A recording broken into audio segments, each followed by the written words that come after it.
வணக்கம். So week number 3ல time and work இந்த டாபிக் பார்த்துருந்தோம். இந்த டாப்பிக்கான டெஸ்ட்டுக்கான எக்ஸ்பிளேஷன் தான் நீங்கள் பார்க்குறோம். 5 பார்ட்டை நான் கொடுக்குறேன். 5 கொஸ்டின் 176லேருந்து 200 வரைக்கும் இருக்குது. ஸோ 5 பார்ட்டை நான் கொடுக்குறேன்.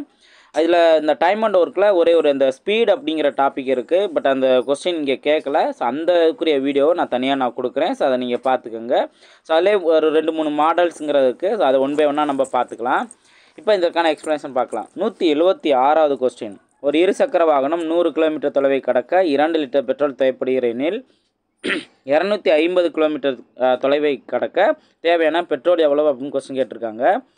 100 கிலோமீட்டருக்கு 2 லிட்டர் அப்படின்னா 50 கிலோமீட்டருக்கு 1 லிட்டர். ஓகேங்களா? அப்போ 250 அப்படின்னா இன்ட்டு 5 தானே.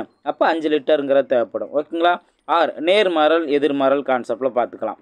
100 கிலோமீட்டருக்கு 2 லிட்டர் அப்படின்னா 250 கிலோமீட்டருக்கு எத்தனை? இப்போ இது நேர்மாறல் தான்.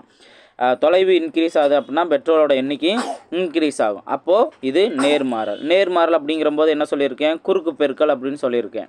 அப்போது எக்ஸோட வேல்யூ 2 × 250 டிவைடட் பை 100. இப்போ 5ஆல் சிம்ப்ளை பண்ணோம்னா இங்கே 2 இங்கே 5ன்னு வரும். அடுத்து இந்த ரெண்டு கேன்சல் ஆயிரும். எக்ஸோட வேல்யூ 5. ஓகேங்களா? அப்போது 5 லிட்டருங்கிறதா அதுக்கான சரியான ஆன்சர். அடுத்த கொஸ்டின் பார்க்கலாம். 177வது கொஸ்டின். ஒரு பெட்டி தக்காளியின் விலை 200. வேந்தன் அவரிடம் உள்ள பணத்தில் 13 பெட்டிகளை வாங்கினார். ஒரு பெட்டியின் விலை 260 என அதிகரித்தால் அவரிடம் உள்ள பணத்தை வைத்து எத்தனை பெட்டிகள் வாங்க முடியும்? இந்த கொஸ்டின் கேட்டிருக்காங்க. ஸோ ஃபஸ்ட்டு இல்லை கவனிங்க. ஆரம்பத்தில் 200 அப்படின்னு இருந்துச்சுன்னா, ஒரு பெட்டியோட விலை 200னா 13 பெட்டி வாங்கியிருக்க முடியும். அதே இது ஒரு பெட்டியோட விலை 260. அப்போ இங்கே விலை அதிகமாகும்போது வாங்கக்கூடிய அந்த பெட்டியோட எண்ணிக்கை குறைஞ்சிரும். அப்போ இது என்ன? எதிர்மாறல் அப்படின்னு நம்ம தெரிஞ்சுக்கலாம். எதிர்மாறல் தான் என்ன சொல்லியிருக்கேன்? இந்த வேல்யூ அப்படியே டிவைடில் நோட் பண்ணுங்கள். இன்ட்டு. ஓகே, அது சிம்ப்ளை பண்ணோம் அப்படின்னா ஃபஸ்ட்டு இந்த ஜீரோ கேன்சல் பண்ணிடலாம். ஒரு 13 13 2 13 26 ஒரு 2 இங்கே 2 20. ஓகே, அப்போது 10 பெட்டி தான் வாங்க முடியும். அதாவது 200 இருந்துச்சுன்னா 13 பெட்டி வாங்கலாம். 260 உயர்ந்துச்சு அப்படின்னா 10 பெட்டி வாங்கலாம். ஸோ ஆப்ஷன் சி தான் அதற்கான சரியான ஆன்சர். அடுத்த கொஸ்டின் பார்க்கலாம். 178வது கொஸ்டின். 40 மாணவர்கள் ஒரு விடுதியில் தங்கியுள்ளனர். அவர்களுக்கு 30 நாட்களுக்கு தேவையான உணவுப் பொருள் சேமித்து வைக்கப்பட்டுள்ளது. மாணவர்கள் எண்ணிக்கை 2 மடங்காக மாறினால் அவ்வுணவுப் பொருள் அவர்களுக்கு எத்தனை நாட்களுக்கு போதுமானதாக இருக்கும்? ஸோ இந்த கொஸ்டினுக்கு நான் ஆல்ரெடி ஷார்ட்கட் சொல்லியிருக்கேன். 40 மாணவர்கள் இருக்காங்க. அவங்களுக்கு 30 நாட்களுக்கு தேவையானது இருக்குது. அதே இது அவங்க 2 மடங்காக ஆடினாங்க அப்படின்னா 2 மடங்காக மாறினாங்கன்னா நாட்களோட எண்ணிக்கை பாதியாக குறையும். ஓகேங்களா? அப்போ 30 நாட்களுக்கு 15 நாட்கள்ங்கிறதா அதற்கான சரியான ஆன்சர். ஓகேங்களா? அடுத்த கொஸ்டின் பார்க்கலாம். 179வது கொஸ்டின் கவனிங்க. 7 கிலோகிராம் வெங்காயத்தின் விலை ரூபாய் 84 எனில் பின்வருவனவற்றை காண்க. ஃபஸ்ட்டு 180க்கு வாங்கிய வெங்காயத்தின் எடை என்ன அப்படின்னு கேட்குறாங்க. ரெண்டாவது 3 கிலோகிராம் வெங்காயத்தின் விலை என்ன அப்படின்னு கேட்குறாங்க. இங்கே இதில் ஃபஸ்ட்டு கவனிங்க. 7 கிலோகிராம் இருந்துச்சுன்னா அப்படின்னா 84 ரூபா. அடுத்து 180 ரூபாய்க்கு எவ்வளோ கிலோ வாங்க முடியும்னு கொஸ்டின் கேட்குறாங்க. அப்போ இங்கே அமௌண்ட் இன்க்ரீஸ் ஆகுனா கண்டிப்பாக இங்கே அந்த கிலோகிராமும் இன்க்ரீஸ் ஆகும். ஓகேங்களா?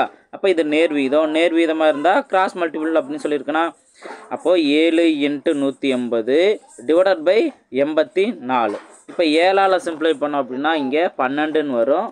அடுத்தது இங்கே 6ஆல் சிம்ப்ளை பண்ணால் 2 30ன்னு வரும். அடுத்து ஒரு 2 15 2 30. அப்போது எக்ஸோட வேல்யூ 15 அப்படிங்கிற வரும். அதுக்கடுத்தது அவங்க என்ன கேட்குறாங்க? 3 கிலோகிராம். அப்போது 7 84 ரூபா அப்படின்னா 3 கிலோகிராம் எவ்வளவு அப்படின்னு கொஸ்டின் கேட்குறாங்க. ஓகேவா? ஸோ இதுவுமே வந்துட்டு நேர்மாறல் தான் அப்படின்னு நம்மளுக்கு தெரியும். இப்போ இங்கே கவனிங்க. 1 7 12 7 84 அப்படிங்கிற பார்த்துருந்தோம்.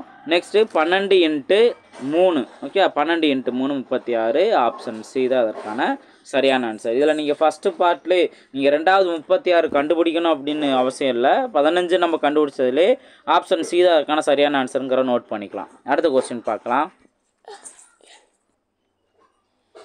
180வது கொஸ்டின்.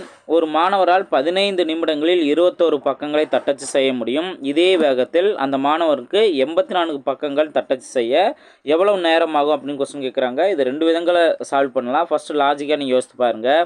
21 பக்கங்களை தட்டச்சு செய்ய 15 நிமிஷம் ஆகுது. இப்போ 84 பக்கம் அப்படின்னா 21 × 4 தான் 84. அப்போது இங்கேயும் இன்ட்டு 4 15 இன்ட்டு 4 60. ஓகே, ஸோ 60 நிமிடங்கள் ஆகும்.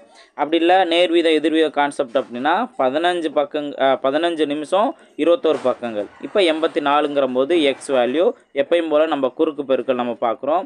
இந்த மாதிரி வெர்டிக்கலாக இருக்குது அப்படின்னா இதை சிம்பிளை பண்ணலாம்.